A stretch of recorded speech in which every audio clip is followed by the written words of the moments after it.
الله الرحمن الرحيم. رب اشرح لي صدري ويسر لي أمري واحلل عقدة من لساني يفقه قولي. هذا ما قمنا بتنفيذ أعمال الكهرباء والسباكة في هذه الفيلا، وهي الأخ عدنان الصوفي.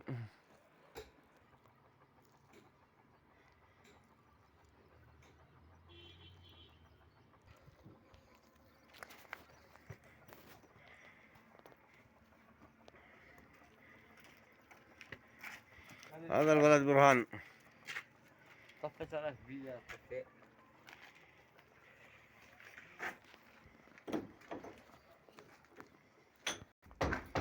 هذا المجلس.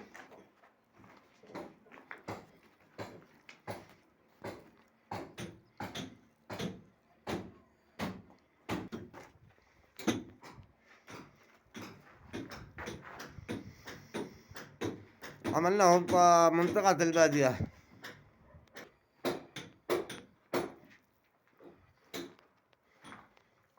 طبعا تأسيس شقة سمارت.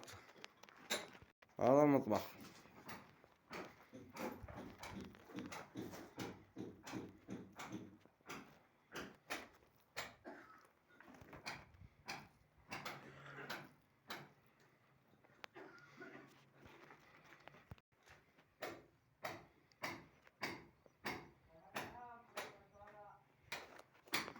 جزعنا صورنا على جميع الغرف.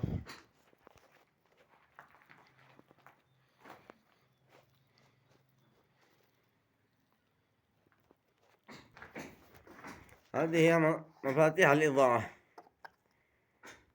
مفاتيح الإضاءة انتظرونا في القادم إن شاء الله. العلب الجديد هذا طبعا ما قلناش عن العلب، احنا ذكرنا الآن العلب هذه ممتازة جدا جدا، بدلنا بدل الحديد. العلب الحديد كانت تسبب مشاكل مع الزبائن، تسبب كذا، لكن الآن الحمد لله كانت علب بلاستيك قوة ما شاء الله، علب كنول.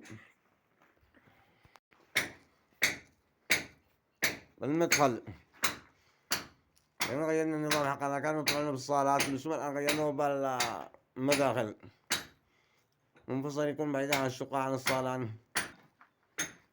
تنفيذ جميع أعمال الكهرباء. المختار عبد الغيب السلام.